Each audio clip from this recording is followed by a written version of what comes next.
Hello, this is me, Anthony, and this is my mom's podcast.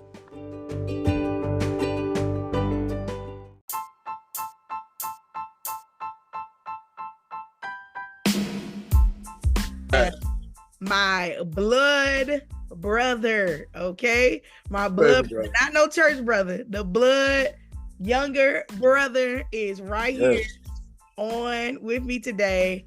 King Charles, the great big hitter king. He's known as all things. I call him RC. When he's in trouble, we call him Robert. But we're so excited that he's here, that we're able to have this conversation, because today we are celebrating his 1 year anniversary of being released from the penitentiary. He let me know he did not get out of jail. He got out of the penitentiary. Yeah, not jail, man. Penitentiary is real. Real life. So today we're gonna have some real conversation about the penal system, about criminology. We're gonna have some real conversation from somebody who has lived it. My brother spent some time in the penitentiary, and I'll let you all tell him what that was about, just as a little introduction. RC, you want to tell us, how long were you in? What was you in for? This all you 8 years, man. Down, you feel me? I got locked up trafficking in heroin and fentanyl. 2015, man. Came home 2023. Yeah. That's it. I was the dope man. You was the dope man. So let me ask you this. Let's get into this, because in all transparency, we was raised in the same house, same place, the same rules. I feel like you had a little more leeway, but we was raised in Westchester. We was in the suburbs. We was, it was some folks. I think in the hood all the other time. Yeah, like sometimes people think though that you in the suburbs, that's it. Like I'm like, no, it's drugs there too. Like let's be right. A whole lot of money and everything. Whole lot going on out there. So think about this. Like, what do you feel like are some circumstances that kind of led to your involvement in drug trafficking? Being broke. Hey, that's real. That's real. But it was me though. Like when I was in the joint, they made us take these classes, right? Mm-hmm. And the teachers would never understand how straightforward I was. Like, I chose to do everything that I chose to do. You're not gonna hear a bunch of people say that. Everybody that's been locked up, they got a sob story. I don't got no sob story. I sold drugs because I wanted some money. Yeah. That's it. And the jobs I was getting wasn't cutting it. Yeah. I wanted it faster. I wanted more of it. And I wanted to get it myself. Yeah. I didn't start a company. I started a street company. That's what I did. Yeah. So it wasn't like, didn't nobody lead me to nothing. Yeah. Didn't nobody coach me or coach me or bring me up to do that. I seen it. I made one move. I liked it. I kept going. Yeah. And that's what it was. Like, I was like, yeah, we grew up in Westchester, but really we grew up in one of the hills. Very true. Very Both true. our grandmothers, our sisters stayed in the projects. YMCA Melrose. Then my cousins all on Stanton. Yeah. Once I got older, the Oak, Lincoln, Locust, Kerper. Then we moved to Kerper. Like, you know what I mean? Like I was out there for real. And then once I seen that it tripled when you go back out there where we at, I was like, this is crazy. Like, so I took that and ran with it. It wasn't no situations where it was like I just wanted some money. That's all it really was. I do love how straightforward you are about it, because I think sometimes we forget that sometimes it's just our choice, It's your choice. Yeah. And so that's what it is. And I think the other thing that I see is that you always had a business mindset, and you always wanted you didn't want to wait 10 years to make a profit.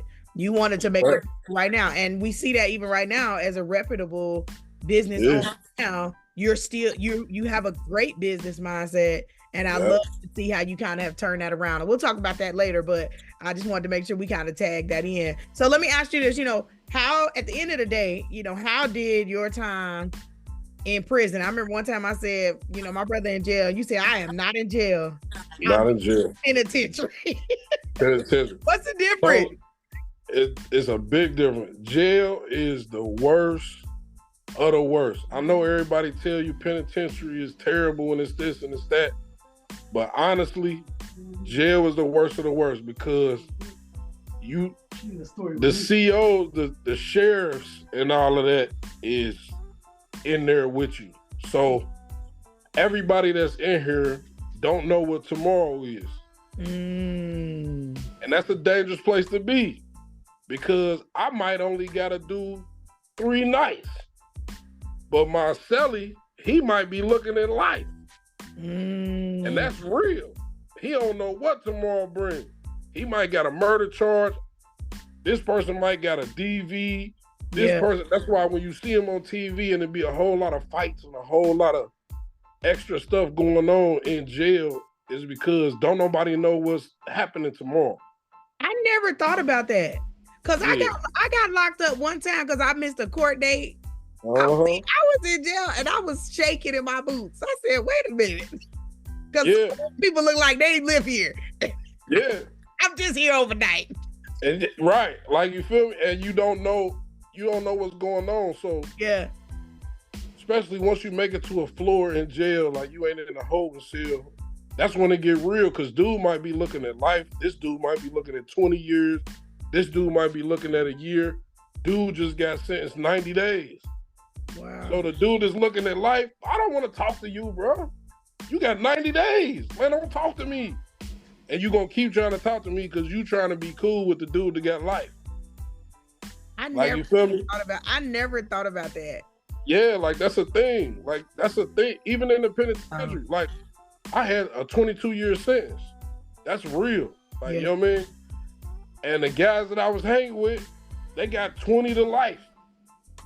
But everybody that had 8s and 10s and all of that, they like, man, bro, don't even come over here. Yeah. You might not be here tomorrow, bro. Like, you feel me? I got a life. It was a 20 or better club. I was in a 20 or better club. Wow. Yeah. If you ain't got 20, don't even come over here. Wow. And that's real, cause your mindset totally different. Yeah.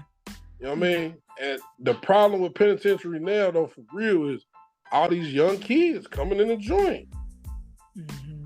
I was in there. Wait a minute. So you don't think the problem is going to jail in the first place? It's the new people coming in. You like, y'all new people stay out.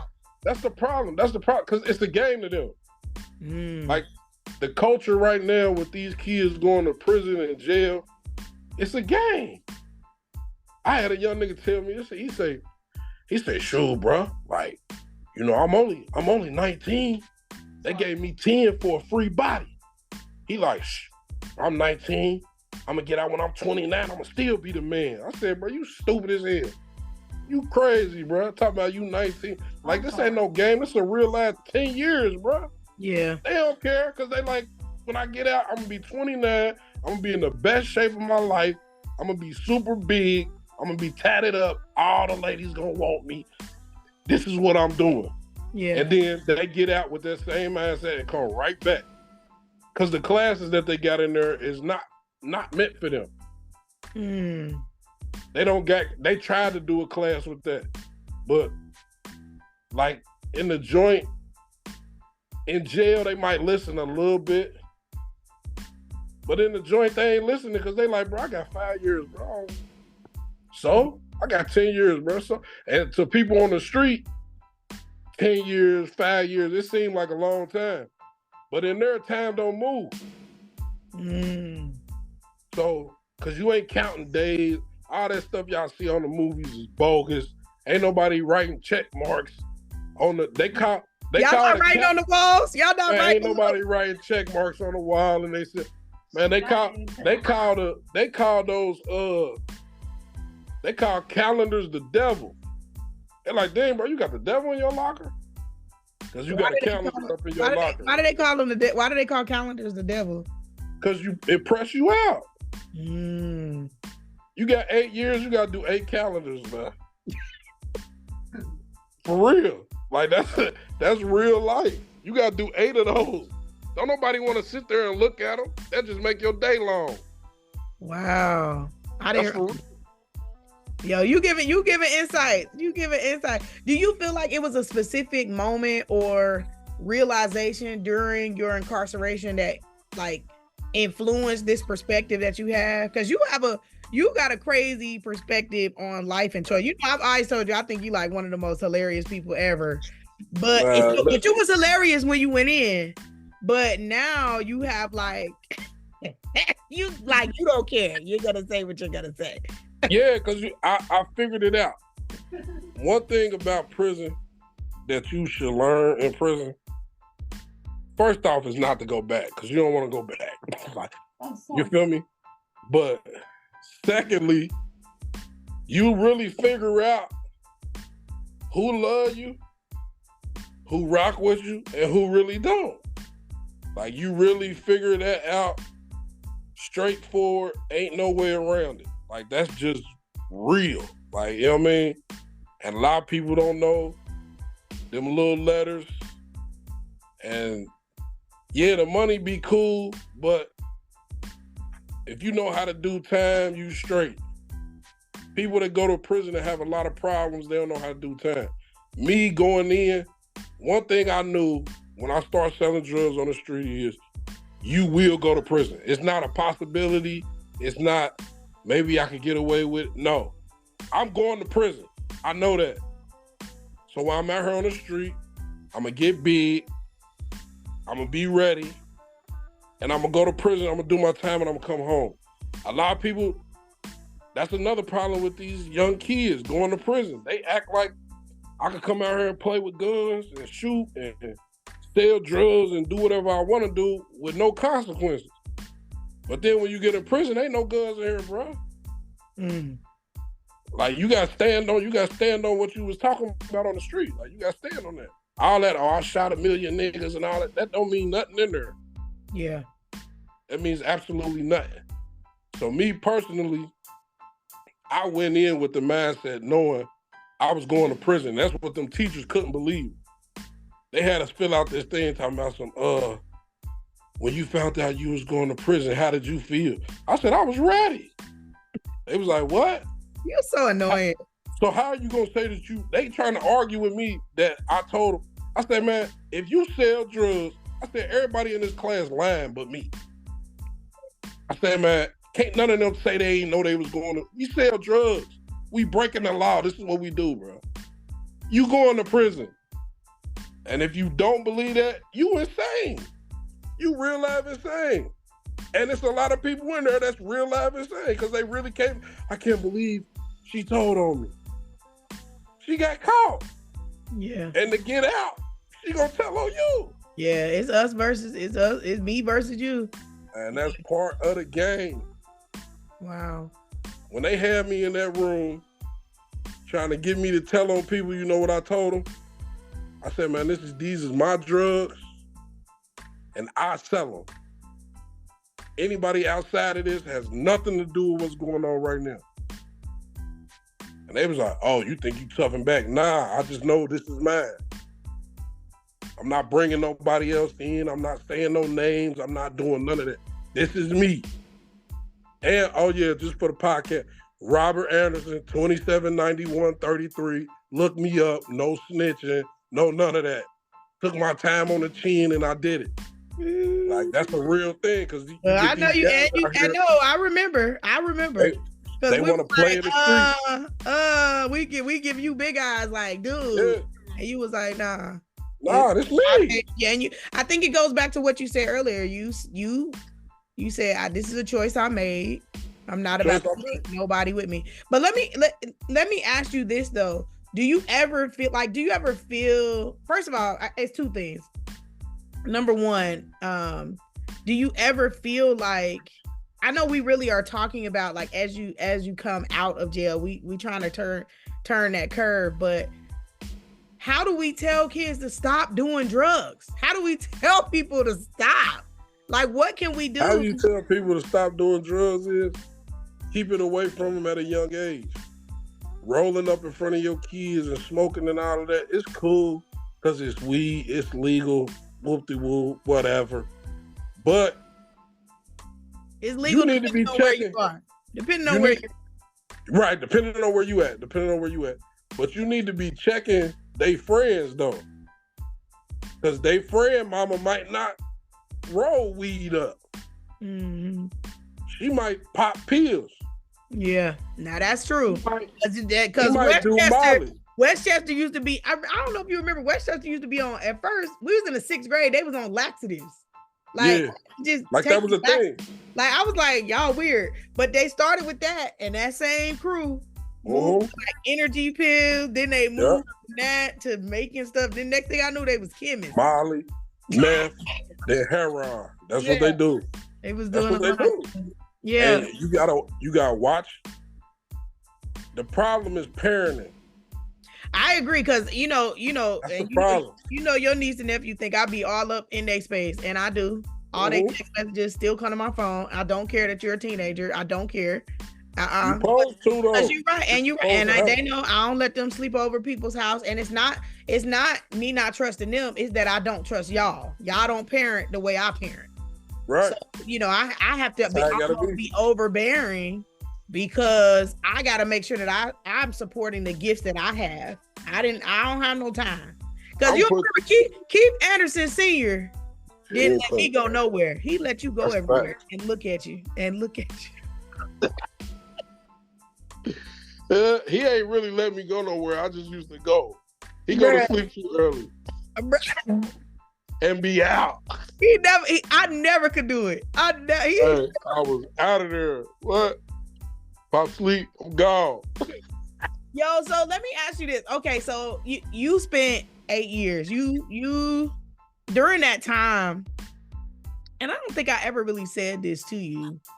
But in that 8-year time, you did 2 bids. The first bid, and then you got off for a little bit, and then you went back. Yeah. And the first bid, I felt like, all right, I'm gonna support my brother. That's my brother. But I really had an attitude the second bid. And I felt like, because at that point you had, 2 girls. Well, really you had like 4 kids. We could include your bonus kids too at that time. I think there was 4 of them, right? And so all together. And so I was mad because I felt like you were such a good father. I felt like you made, and like you said, I felt like you made the choice to go back in, and I was just like, I would have rather you have been slaving at McDonald's in my mind, what I'm saying? And so I was angry, and because I was angry, like I refused to like participate. I didn't want to talk to you on the phone. I didn't want to I'm not sending no pictures. And let me tell you something I also learned. When you said, you learn people who for you, I learned that mothers are always going to be mothers. It didn't matter that this was your second bid. Charlesetta Anderson was going to stand 10 toes down, and she was going to call you on the phone. She's going to send you money. She's going to do whatever she got to do. And she really taught me like how real the love of a mother is. That's a fact. But for me, it was like I was so angry about it, and I think I was really just hurt, and I tried to play it off like he should have known better.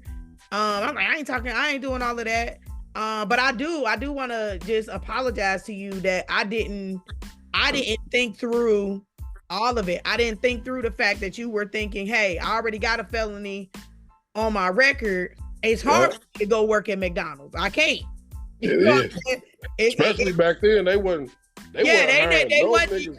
Yeah, that's what I'm saying. I think I didn't understand that once you are into that system, especially at that time, that you can't get out. A lot of repeat offenders. That's what I say. The repeat offenders is like 80% because it's not so much that you don't want to do it. I don't have no other way, and my kid needs diapers, and my kid needs food. That's a fact. And so, you know, I was immature, you know, and didn't realize a lot of those things. So I wanted to make sure that I love you. But you know, it wasn't that y'all was immature. Like, you feel me? Can't nobody tell you how to feel. And that's something I had to deal with when I was locked up. Like, dang, can't nobody really tell nobody how to feel. And it was an old nigga that told me that. He was like, bro, you can't be mad at your peoples, bro, if they don't call you or not. He like, bro, I've been in here 10 years, bro. I ain't got a letter or nothing. Yeah. I said, He was like, man, but I can't be mad at him, bro, because I made the choice. You made the choice. I'm like, you're right. And that cleared everything up for me right there. Yeah. Like, it's a wrap. Don't be mad at nobody. Do you feel me? But like, I went back because a lot of people that get out of prison don't know that you don't got to catch up to nobody. But that's a hard feeling, and that's a hard pill to swallow. What you mean by that? Unpack that for me. When you get out, you ain't got nothing. All right? So your homie, your friend, your brother, your sisters, your cousins, everybody got something going on. Everybody got money. You keep coming around, everybody got money but you. You like, man. Then on top of that, I'm a real life street nigga. So I'm like, man, I ain't about to keep... Man, my mama ain't asking people, asking nobody for nothing, like, you feel me? So I hit the switch, turn it on, like, you know what I mean? Not knowing what I know now.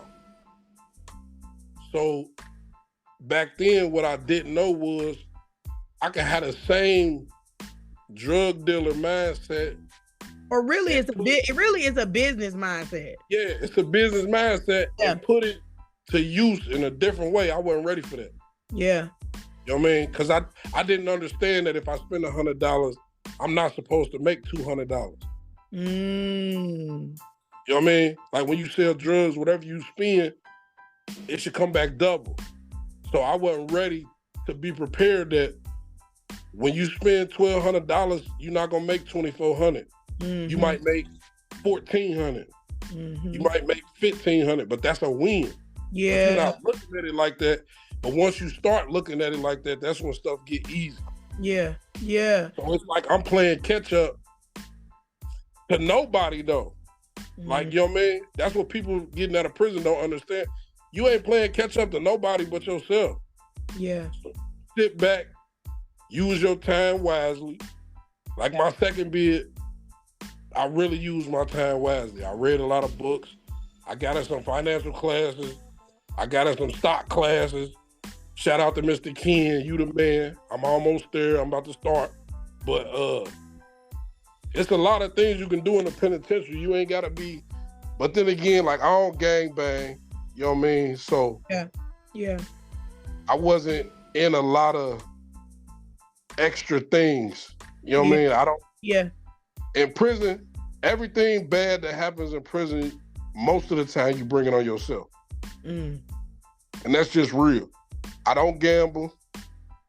You know why? I know not to gamble because I don't like to pay when I lose. So for me, it was like, an OG was like, bro, I don't know why you be doing that every time you lose. And it ain't like nobody gonna pull up on you, bro. And if they do, y'all going to the hole and all of that. He's like, bro, why you want to live like that? You don't like to pay. Quit gambling. Because it's a gamble. You know what I mean? And I ain't like it. I'm like, well, summer dog, man, I bet you won't go take it out my locker. You know what I mean? Like, that's making your time hard, though. So, and that's just real. Why are you flexing on these people? Y'all, my brother is like, how tall are you, RZ? 6'3"? 6'2", 300. And I can fight. My daddy taught me real well. I can fight. Because everybody got black belts in this family, okay? That's a fact. I can fight. And another thing about, I don't know if the people that's listening to, most big people can't fight. Yeah. They ain't never had to because they've been big. Because I don't whoop the big one a time or two. Most big people can't fight. Got no hands. Got no hands. One haymaker. And so, when you go to prison, it's a little different because everybody's big. You feel me? Even the small guys is big. You know what I mean?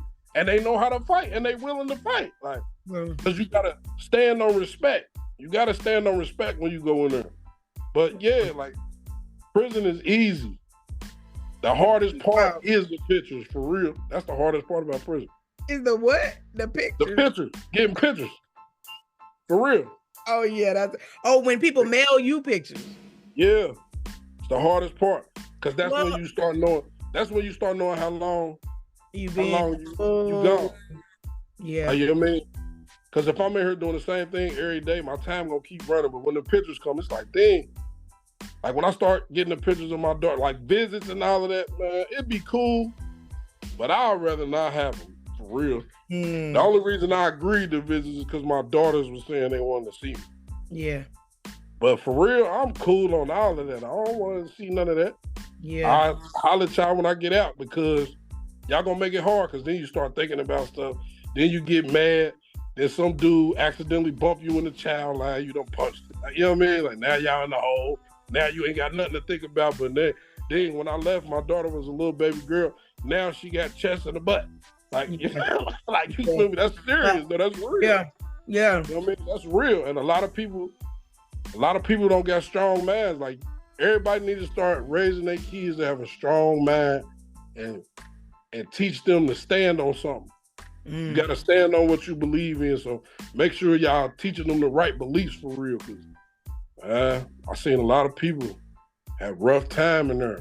Because the penitentiary ain't really, it ain't as, dang, did I hang up? No, you on. There you go. My bad. My bad. But a lot of people don't know how to be by themselves. Yeah. Because you only got one name on your ID, one picture. That's it. So if you don't know how to be alone and really be able to think for yourself, man, you in trouble. Like, you in trouble. Yeah. Like, talking to these kids before they turn 14, 13, 14, 15, like, that's not working. Yeah. Y'all need to let felons that's really been there in them situations go to these schools and talk to these troubled youth. Because honestly, they not gonna listen to y'all. If you walk up in a suit and I walk up how I walk up, they not gonna listen to you because you got this suit on. But whatever I tell them, they're gonna listen to, because they're like, man, I'm trying to be like him. But they don't know. I'm gonna tell them the truth. Yeah. But they need that. You can't have some little white lady come down here in the hood telling them, oh, you guys need to do better, woo, woo, woo. Because when I come, man, you better straighten up. Tighten up, bro. What is you doing? They gonna listen to that. They ain't gonna listen to all you professionals out there, you know. These trouble kids ain't trying to hear that. They not. And it's so crazy you say that, because you know, I started teaching in the class, in traditional classroom this year. And you know, probably one of the reasons why I have such a good relationship with my students, but also their families, is because, you know, they know I'm gonna be high academic, and then y'all keep playing, and I'm good for stop playing with me. Yeah. I'm good for it. They know. They be like, yo, Professor B, it will turn real quick. Like, hey, not too much. Don't do too much. Like, y'all, they be too soft on these kids nowadays, man. Well, I'm not gonna say that they soft. I think, I'm not gonna say that really is it. I don't think that it's one way. I think that I'm talking about parenting. But I'm not saying, again, I don't think it's one way. I think it has to be a balance of kid. I think different kids do different things. You know what I'm saying? Yeah, that's a fact. Love didn't need some of the stuff that Judah still needs. You know what I'm saying? It's a thing. And so I think it's a case of both and. But as we were, you know, I want to make sure we turn this corner because we only have a few minutes left.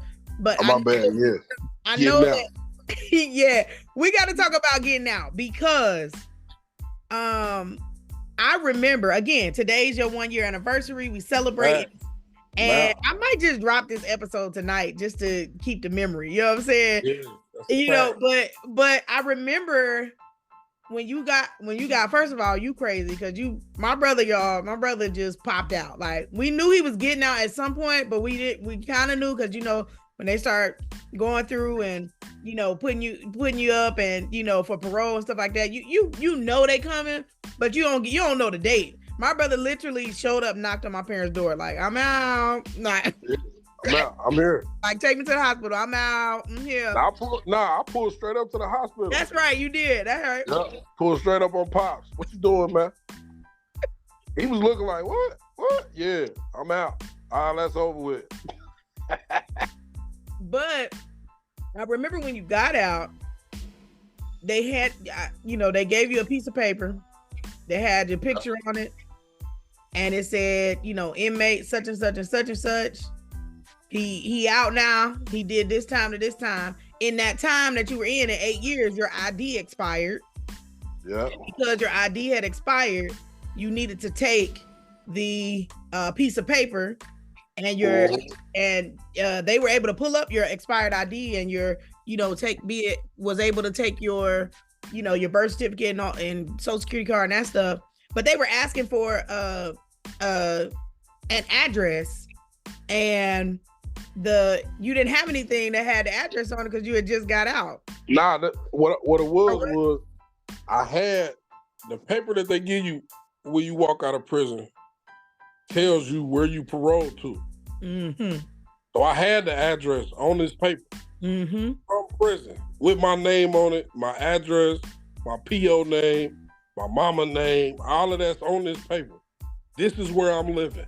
Mm-hmm. This is where I have to live at. Mm-hmm. When I take it up there to these people, they arguing with people. Just when you go to DMV. DMV, they arguing with me like, well, you need a bill. I said, lady, I just did 8 years in the penitentiary. I don't have no bills. I just got out. And I know you can tell because I'm bigger than everybody in here. I'm bald shaved. And I'm tattooed all over my body. Like, right.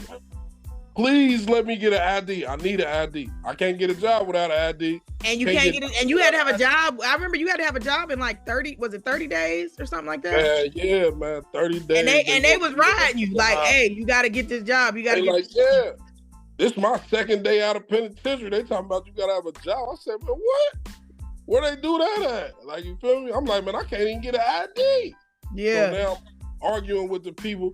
But the trick to that is if you're getting out of prison and you need to get an ID, wherever you going, have whoever live there write you an affidavit saying you gonna be staying here at this address with them, make them bring a bill. I had went up there 3 times, so they was. So say it again. I missed something. You said you had gone up there 3 times, but what? Yeah, so they was tired of me by the time I had finally got. Shout out to Joe. You know what I mean? My big brother Joe, man, he helped me out with that. I got the affidavit and went up there with my mama and they gave me the ID. So make sure you get an affidavit with somebody saying that you live here. They need to have a bill with their name on it and that address, and they give you an ID. They can't deny you that. And see, my thing is, I had no idea of any. I would think since this is a state document. With your name, all your information on it, where you been. And I remember you said, the lady was like, I see your expired one in here. Like, I'm a person. That's me. It's me. She showed it to me. I said, that's me. I'm right here. That's me. You can't just print that out. Oh, no, we can't. Woo, woo, woo. It's a different address. I said, man, y'all is crazy here, man. Yeah. It's wild. But I thought about, for me in that moment, and I think at that time, I was taking a class called like crime, gender, and race, gender, and crime or something. And they were talking about how when people get out, it's so hard to just do daily stuff. That you just go back to doing whatever you like. I'm not dealing with this. I gotta feed my crew. And that's what a lot of people do, man. I know people right now. When I got out, when I finally figured that out, I helped about 20 guys that got out. And like 10 of them had been out for like 6 months. Yeah. Without no ID and no job, because you can't get a job. No nothing. Yeah, that's crazy. In the streets, they're like, man, I just need an ID, bro. They trip. And once I put them onto the game, because that's not something they tell you in the penitentiary. In the penitentiary, they're like, man, take this paper to the DMV. They're gonna issue you a state ID, and then you can go through whatever you need to go through to get a driver's license. That is not the case. They lying. Now, some places, they do. Like, I switched states. Mm-hmm. So it was a little harder. Yeah. But some of those states, like the guys that got out in Kentucky and went to their hometown in Kentucky, they still had the same problem I was having. Yeah. In Ohio. Yeah. But like if you get out of an Ohio prison and come to Cincinnati or whatever, they give you a little card. And that's what they were saying. Well, where your card at? I'm like, man, I came from Kentucky. Oh, well, you got to go get an ID in Kentucky. I'm not allowed to go to Kentucky. Yeah. Yeah. So how can I get an ID in Kentucky? I'm not allowed to go over there. Yeah. I'm paroled here. This is my address. You see it right here. Yeah. You need to call my PO. But you know, once you get everything situated, but that's something that really the prison system needs to put in place. Yeah. In place for real. Like, all right. Well, but they wouldn't do that though, because they make more money when y'all come back. That's a fact. But that's how the whole system is set up though. So they had me in a class called SAT, right? Substance Abuse Program. I don't get high though. Like I told them that. I said, well, I smoke weed. They was like, oh, well, you get high. I said, okay. They was like, well, what are you addicted to? I was like, man, I ain't addicted to nothing. Or not. They said, what are you powerless to? You know I couldn't pass the first step. That's the first step. Admitting you are powerless to your addiction. I said, what addiction? They said, the fast money, the fast girls, the fast cars. I said, what? I said, man, I got my lady, my kids. I go over there, do my thing, and come back. That's what I do. They couldn't believe it for nothing. I was like, man, all that extra stuff y'all talking about, I don't do that. I pay bills. That's what I do. Wow. Give my kids the world. That's what I do. Yeah. All this other stuff y'all talking about, I don't do that. So they couldn't believe that they was mad I wouldn't admit that I was powerless to my addiction. So that was the whole thing. But my thing is, they brought me in front of this board. I didn't know that all the SAT people was on the phone in a little, all the higher up SAT people. They was on the phone, and I was just talking to the lady. I didn't know they was on the phone, but I was telling her, she was like, so how do you feel about the program? I said, man, it's stupid. I said, you want me to sit in the class, I sell drugs. This dude does drugs. You want me to sit here with these 100 people that do drugs, each one of them get up here talking about how much drugs they done did, how much money they done spent. I was like, and then so I'm sitting there with these 100 people that I ain't never met. Yeah. But we all in the same area. And they all get high on the drug that I sell. Mm. So I'm watching this dude talking about how he spent $300 a day. This dude talking about he spent $40 a day. This dude talking about he spent $2,500 every 2 days. This dude talking about this. So in my mind, as a drug dealer, I'm counting up the money. So I'm like, dang, out of these 100 people, every day I could see 50,000. It's drug math. You doing drug math. Super quick, because I'm really good at it. Like, you feel me? So I'm like, dang, that's $10,500 every couple hours? But you want me to quit selling drugs, and you want them to quit doing drugs. But that's not wise. Yeah. The crazy part is they want, after they get done talking about how much money they spend, you want me to go up here and tell them how much dope I sell. But you want me to quit selling drugs, and you want them to quit doing drugs. That ain't math. Man, I'm telling you, doesn't sound like a good idea. Let's make all of them do this class together so they can meet each other. And I'm in here with you for 6 months. So now I know where your mama stay at. I know how when I get out. I know everything. You know everything.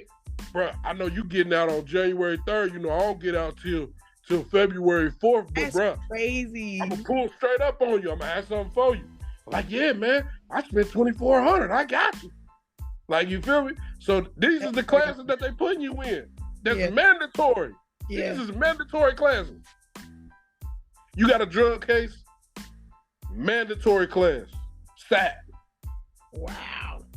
Well, I hope they took your feedback and thought they did. They made a class called MRT, Moral Recognition Therapy. I'm like, okay, they about to switch it up. Negative. Tell me what happened to you as a child that made you want to get high. And I'm sitting there listening to these people's story. And I'm like, man, this is a stupid class too, man. So the worker person, it probably works for that demographic that needs it. No, it doesn't work. You telling these people to lie. Now you telling these people to blame somebody else for them getting high. The only way you can blame your mama or your cousin or somebody else for you getting high is if you was sitting there, knocked out, sleep, and they stuck you with a needle. That's not what's happening. You picking up a needle, putting your drugs in it, and putting it in your arm. Nobody made you do that. And this is why you are not a therapist. That's the fact, because you straightforward. This is why you're not a therapist. And this is the reason they won't let you come to the schools. Nobody made you do that, man. Yo, this is why. Okay, so listen. Choices is severe. Let me tell y'all something. My brother, he gonna forever say what he gonna say. And that's it. He don't care. But I think this has been so eye-opening. And like you and I talked before we started recording, you know, this gotta be a series. Because we gotta figure out how to just telling that other side of the story. I would love to have you come back and talk about, as a father, you know, the time that you missed with your girls and how that impacted y'all today, you know? So maybe that'll be our next one, because we got a lot of, I don't know if you remember, people don't know, I tell people all the time, you know, my parents don't believe in Halloween. They don't celebrate Halloween. People like, that's right. I was like, keep that same energy, because Keith Anderson don't celebrate Christmas neither. Because he said the same thing.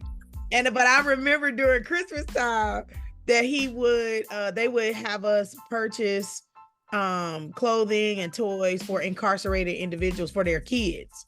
Yep. And I never really understood it, you know, until it kind of started putting two and two together about just not having that other parent to be able to help or to give them something, you know, during those special times.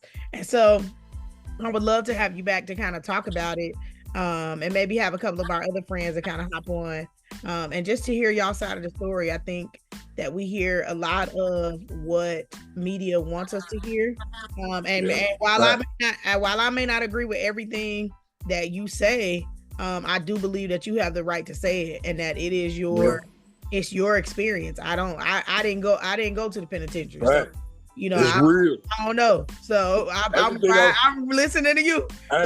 Everything I'm saying is real. And we need to, I'm telling you, a lot of people don't know what be going on behind the walls, man. Yeah. And we're gonna get into it. We're gonna get into it for sure. We're gonna get into it, because I'm gonna tell it all. Listen, man. These people is crooked and all of that. Like, we can get into that. That's when you need to have your lawyer homie on here with us. Yeah. So I can let him know what they really be doing in there, bro. Just a lot. Yeah, man. I know a dude. I got caught. Oh, we about to hold it, because you about to hold it. All right, because I'll need another 30 minutes, man. Okay, I'm gonna end it with this. Probably one of my favorite things was, you might have been at this point, this was 2020, so this was like 5 years at this point where you were in. And I remember your oldest daughter was over my house. We had just moved to Georgia. Might have been 2021, and we had moved to Georgia, and my niece was over, and my mom said, hey, RC wants to Zoom. This is when Zoom was taking off. And I remember getting on the Zoom, and you were in like somebody's office, whoever, like it ain't the dean, I don't know what they call them, whoever. Nah, it was a caseworker. Caseworkers in there, We could hear him. You had to sit like far away from the TV with your hands to your side. Yeah. And we was like, you take a picture. And you was like, bro, I'm in prison. I'm not smiling. That was the funniest thing, but just you figuring out how to do the Zoom was hilarious to me. And so I think about that. I always think about that moment, just you know, of you just being in there, you know, checking in on you. When we come back, we got to talk about what was COVID like, you know, on the inside. Was it a thing? Was it not? I mean, there's so much we get to talk about. So we got to do a series. I don't know if we're gonna call it My Brother the Felon or whatever. We're gonna rock it out and make sure you're having any last thing that you want to say to everybody for listening, or any last all my fellow felons, man, you can make it, man. Take your ideas that you've been writing down for all them years, pick one, do it, bro. Don't get out here and get to writing another 1,000 business plans. Go for it, man. Shoot for the moon. You can make it. I made it. I'm doing well. Next year will be a beautiful year for me, and it could be a beautiful year for y'all, man. Tap in, real, because I'm gonna be on her podcast for the next month, because I got a whole lot to say. We're gonna spread about. We're gonna have that. We're gonna spread about. Whole series dropping. All right, y'all. But look, it's your girl Sunny B with My Brother the Felon, also known as Big Hitter King. Me. Yeah, I love you, RC. You my rider. Love you too, sis. I tell everybody, mess with me if you want to. I got a brother that don't care. He coming. That's a fact. They better know it. All right. Well, thank y'all so much for listening. And this will be another installment with the Sunny Side View.